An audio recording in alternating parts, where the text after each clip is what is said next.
Welcome to the Chamber Neighbors Podcast, a show highlighting Chapin's community and commerce. Now here's your hosts, Greater Chapin Chamber of Commerce President and CEO Paul Sadler, and Chapin Neighbors Magazine's Daniel Rendelman. This is Daniel with the Chapin Neighbors Magazine. And I'm Paul Sadler with the Greater Chapin Chamber of Commerce. And Paul, first of all, who are we talking to and where are we? Daniel, this is the first time that we have actually taken this show on the road. On the road again? Yes, on the road again. We've got a treat. We are talking to Miss Cassy Paschal at Piney Woods, and we are actually in the principal's office. This is the first time I've ever been in the principal's office and not been in trouble. Yeah, confession time. Yeah, confession time. Well, hello, Principal. Principal, you have to spell principal with a P-A-L. Just want to get that out there first before we start and have her speak. Yes. Okay. Miss So anyway, Paschal. Yes. Welcome. Thank you to so much. the Chamber Neighbors Podcast. We're so glad to have you, and thank you. We just got a tour of this school, Daniel and I did, and full disclosure, I've been here a time or two. My wife may happen to teach here. But man, what a great school. What a beautiful school that you have, and the culture and the community that you have fostered here in Piney Woods. How cool is this? And this is right off Amix Ferry Road for anyone that doesn't know already. Right before you get to Timberlake. Yes. Right down the road. All right, well, enough about us talking. Yes, we're not here talking about us. Absolutely. So tell us a little bit about yourself, if you will, and what do you do? Absolutely. I'm the proud principal here at Piney Woods Elementary. I actually had the honor of building the school. I came out here in June of 2020 when it was just clay and cinder blocks. And then I was able to work alongside the construction team and the architects throughout the entire process of building the school. And we are entering our third year, and I've been here the whole time. Man, it is a beautiful school. Just walking the halls just looks like it just opened. It does. Yesterday. It does. It is kept really clean. So you and your staff have done a great job. I thought it was brand new. Literally, everything. It smells good. It smells clean. It does. Yeah. It looks amazing. So, the principal here. Yes. So, what else about you? Your background, I see here on the wall, Presbyterian, Yes. USC as well. Yes. So I'm a product of School District 5, and I wanted to, when I got into education, it was very important for me to give back to the community that poured so much into me. And so my entire family are educators. And if you know me at all, you know that I buck the system and I don't like societal norms at all. And so I never follow a path that I am told to follow. And so I fought education for years, and I actually went to PC, and I went there because of the mascot, because I thought it was hilarious. And I wanted to What is that mascot again? It is a blue hose. I've always wondered. The blue hose. It is. It's the blue hose. It's socks that you wear with your kilt. Oh. Yes. I'm a wealth of useless knowledge. The blue hose. Do you wear socks with your kilt? Do you? I guess we now know. If you're Presbyterian, you do. Or at least go to PC. So I got my undergrad at PC, and I went and got my master's in public administration, and I did an internship with this assistant city manager with the city of Columbia, and I thought I was going to die. And so I was like, No I offense to cannot, the city of Columbia. Not at all. Sorry if you love it and you work there. It's just not my jam. That's right. And so it was like a cubicle, and it was I knew I needed to make the world better. Whatever it was, I just needed to have a positive impact. And so my whole family are educators. So both my grandmothers were teachers. My paternal grandmother, she taught in Detroit in the 1930s in an integrated classroom. And then my maternal grandmother taught in Kentucky in a one-room schoolhouse that she had to ride a horse through a creek to get to. How cool is that? Do you ride a horse to work? I don't, but No. I have before. How and when cool I is was the that? principal at Oak Point, I started the year on a horse. Nice. Yeah. Okay. Her How name cool is was that? Penny. I think she had Penny the some horse. attention difficulties. That was a lot of fun. I thought I was going to die, but I didn't. I'm still here. Yeah. And and my parents are educators. My aunt, my uncle actually worked at Irmo High School. And so I decided to, after succumbing to all the pressure to grow up and get into education, I went actually through an alternative certification route. Nice. And started teaching in Florence at Wilson High School. Wow. It's a little different than Chapin. Yes. Just a little bit. A little bit.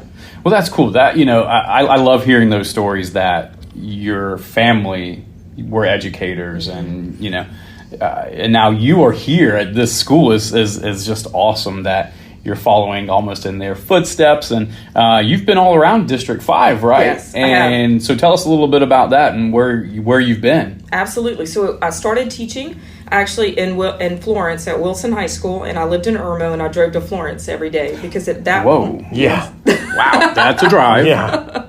And because at that point, their autism program was one of the best in the state. And they needed someone to start the high school autism program. So we did a lot of vocational skills and out on job sites. But the commute got to be a little bit too much. So I became a teacher for children with autism at Irmo Middle. And I was there for 4 years. And then I got into administration. I never really sought it out. It kind of sought me out. And I went over as the administrative assistant principal at Oak Pointe Elementary, and I went there the second year it opened.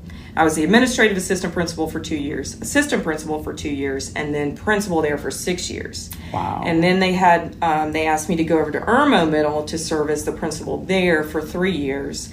And then they asked me to come over here and build Piney Woods. Well, it was Elementary School 13.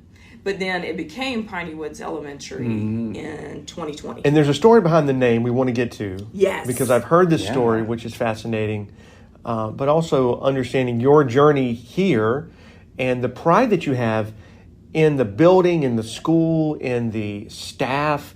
It really feels contagious. I want to go back to like elementary days. Me too. And just I want to be an elementary school student for a day. For a day. For a We day. could start For a day. a program We could. in this Chapin community. We totally could. It could be our Okay. next fundraiser. Well, I want to be the principal for a day too. You can have it. Done. Here. Thank you. I am now the principal of Piney Woods Elementary. Let's School. do Right. it. I'm chilling. I'm done with this podcast. Well, so just so Paul knows, what do you enjoy the most about your work in case he does decide that? Oh boy. What do I enjoy most Yeah. is serving the students. Everything I do and every ounce of my being is dedicated to the children I serve. And I love them all as my own. And I tell the parents quite often that we share custody and that I've got them and we're in it together. I can attest to that. So when Ms. Paschal was the principal at Oak Pointe, she had my two children, Ethan and Addison, at Oak Pointe, and the sense of belonging, sense of community was there, and now even here, being a part of the school, Amanda teaching here, and just being a part of different things that you guys do. It's amazing, one, that you know every single student's name. She knows, she does. That's do. not an exaggeration. I'm not just saying that because it sounds cool. She knows everybody's name. Like, hey there, you, come here, kid. Hey, you, come here. Yeah, hey, no. She'll call them by name. Joe, Jack, Johnny. You know, she knows their name, which is amazing. But the culture that you have fostered here with your students, with your staff, with the faculty here, is just so cool to see that. And you don't see that everywhere. And so kudos to you. And I know it shows that you love your job here. Very much. And I can imagine that being a principal at a school, elementary, middle, or high school, is a lot of work. It is. You put in a lot of time. What does Mrs. Paschal do when she's not Principal Paschal? That's a good question. Yeah. What do you do? What don't I do? Ooh, That's a better okay. question. I like that. I love spending time with my family and my kids. I find the most peace when I'm outside. So I love to kayak and I love to swim. I love to hike. I like to hike and go on crazy adventures, especially with Alicia, my girl. We always go on some crazy. We just got back from Lake Cassy. Nice. So anything that's outdoors is where I find the most Right. peace. Because you're inside a lot during the Yes. day. And so getting outside kind of is a change of pace. Very much then so. for you. But do you get time off? I mean, I've always wondered, like a principal, you know, the teachers just kind of dissolve into the chalkboard at the end of every day. But what is it? I mean, principal's 24/7, it seems Yes. like. It is, but I've worked really hard. I normally wear a bracelet that says balance. So I'm going into my 22nd year in education and my 17th year in administration. So I really have worked hard the last few years to find that work-life balance because I'm better at both when I'm more balanced. So I can never completely turn it off because emergencies happen, and I have the honor of serving over 500 children and over 80 adults. So but I do try to kind of balance it. But yeah, I had time off. I go on adventures all the time. I go to the beach. That sounds like fun. Ooh, I love the beach. I love Edison. Yeah. Ooh. So you mentioned 500 students. Tell us about the name Piney Woods. Why and how did that get chosen? I get so excited. I get so excited about everything. She's excited. I know, I'm excited about everything. So when I came out here, my mom is a historian, and so she retired from the state archives, and she's a history professor at USC Aiken.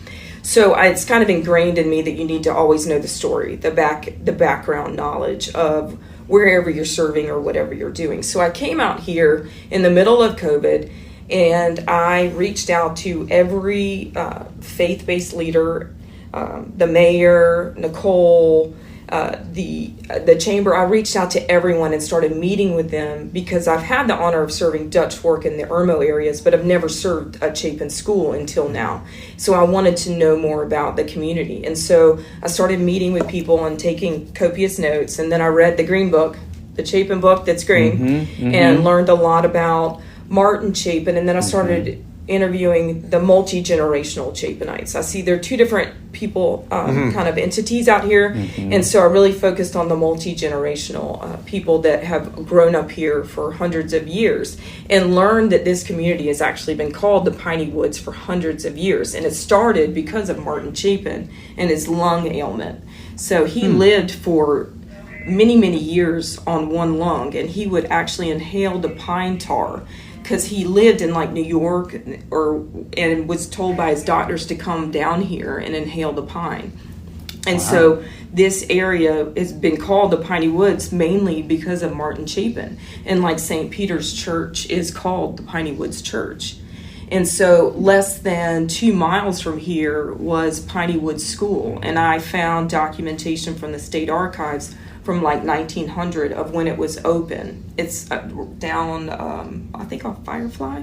And the auditorium of that school still stands. That's awesome. Yeah, and it's actually on the property of one of our families who actually gave me a brick over there from the foundation of the original school, and it's gotten me a bunch of pictures as well. So there's a lot of history behind naming the school Piney Woods. It's not just like fascinating. It's not just because there's a pine tree right outside the window here. There are a lot of them. There are. No, and but there's a lot of history. There is so much rich history out here. I would love more people in the community to get to know it. Like Amex Ferry wasn't off this road. It was actually off Sandbar. And Amex Ferry didn't get this name until the 70s. So if I had named the school Amex Ferry, or the naming committee had, it wouldn't have been accurate. And then the people that have grown up here would be an insulting thing. Right. So the name, we really wanted it to honor the history of the area. And then the mascot, we really wanted it to honor the current present day. What is the mascot for Piney Woods? Is it a pine tree? Oh no! No. Pine trees? It's a blue hose. That's right. Actually, it's purple. A purple hose. It's a purple hose. Yeah, that's right. We do socks out here. Yeah.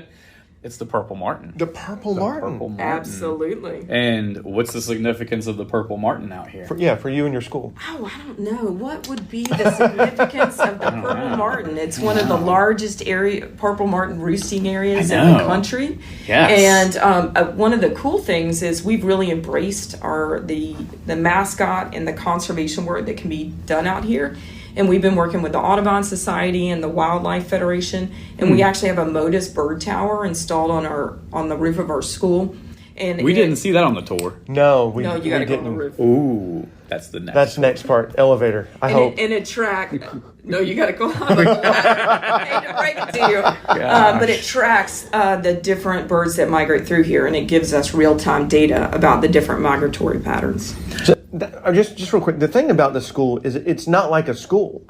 Like when you think of a school, maybe where you went in elementary or middle school, this environment, every inch seems to just exude engagement and community, welcoming relationships, and all the different feelings as well. Just walking down the hallway and seeing ways that students can not just see, oh, there's some artwork, but engage their senses. You also talked to us about mindfulness and not just teaching the kids reading, writing, and arithmetic, but helping them be better citizens when they leave here. But this is for kindergarten through fourth grade, is that right? Yes, currently. Yes, kindergarten through fourth grade. And I'm a big believer in our job is not just to teach the regular content, but to really teach the whole child and to make them amazing humans that make the world better. Can you describe like the spaces a little bit for our listeners who haven't been here before? Absolutely. And hey, come tour. Unless you're not nice, then don't. She said, if you're not nice, you can't come. That's right. We have a nice filter here. Yes. How did we make it through? How did it happen? Because you're fun. Yeah, I guess so. So we have a lot of extended learning spaces throughout our schools. So you have your traditional classrooms, even though we don't really have traditional furniture. And then outside of those classrooms, we have extended learning spaces where students can explore what they're learning and build and work collaboratively. Again, that really lends itself to the whole child experience in education. Such a cool place. And it's unlike any other elementary school that I've been a part of, and the rich history behind naming it Piney Woods and the mascot, the purple martin. You think of other schools in the district, and I'm sure there was a silver fox somewhere around Dutch Fork. I'm sure there was an eagle around Chapin High School, but you can go really down the road here on top of your roof, apparently. And see those purple martins. Yeah. And how cool is that that's all wrapped into this school. So one final thought, Cassie, what would you like for our listeners, what would you like to leave our listeners with? Any words of wisdom? Absolutely. What you need to know is that all the staff and students at Piney Woods, we truly love the Chapin community. We want to be a part of it. All of our service projects give back to the Chapin community. And all of our students, we've taught them all about like what the name is and why and how important it is to be a good steward and to give back to where you live and those you love.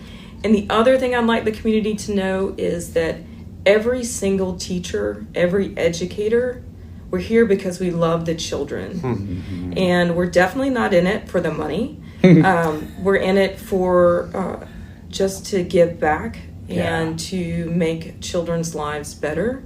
And we are always looking for volunteers and people to pour into our children. I think this community would be surprised how many children we serve that do need some additional support and love. And we actually have quite a few volunteers down, especially from Timberlake area, that will come in weekly and pour into our children. So we're doing it, we love it, and we'd love for you to be a part of it. What sort of volunteer opportunities are there? I mean, I know that I spoke with Dr. Johnson, and I was helping read with a couple of second graders, which was a lot of fun last school year. Are those types of things available still for people to come and help and volunteer and have a book buddy? Or yes, you can have a book buddy. You can actually be a mentor. You can work with children on basic math facts and fluency. You can come. I cannot. They need to work with me. They don't need that part. You can come eat lunch with them, unless you're not nice. Have a nice filter. But if you'd like to participate in our career day, if you'd like to participate in our first responders parade or our Veterans Day celebration, we're always looking to extend the walls of our school into the community. And I think that's so important to show these kids that there is a lot out there. With career day, I know that Mayor Kuhn and I came and talked to the fourth graders. And what a hoot that was. That was a ton of fun. We brought little beach balls. I'm not stealing the show. We brought little beach balls. And we gave it to them. And they made us sign all the beach balls. They're like, can we get your autograph? I'm like, yeah. I felt like I was Derek Jeter on the Yankees, man. I was signing every beach ball. Mayor Kuhn was signing the beach balls. We were celebrities for a day. Yes, it was a lot of fun. Yes, they were. It was huge. Thank you so much for talking with us, for hanging out with us. Thanks for the tour. This is great. If you want to learn more, if you're nice, you can come here. and talk to Ms. Paschal. We'd love for you guys to volunteer here. Come read to some students, just engage and get involved. Is there a website or just people to pop by, or what's the best way to kind of engage? If they email me or my assistant principal, Ms. Julie White, you can find our information on the website. We'll get you connected to the right person. Okay, well, we'll drop that information in the description here. Perfect. Sounds good. Thank you, Ms. Paschal. Thanks for joining us. This has been the Chapin Neighbors Podcast, where we highlight all that makes our community special. We hope you enjoyed our time together. Please like, subscribe, and share the Chapin Chamber Neighbors Podcast.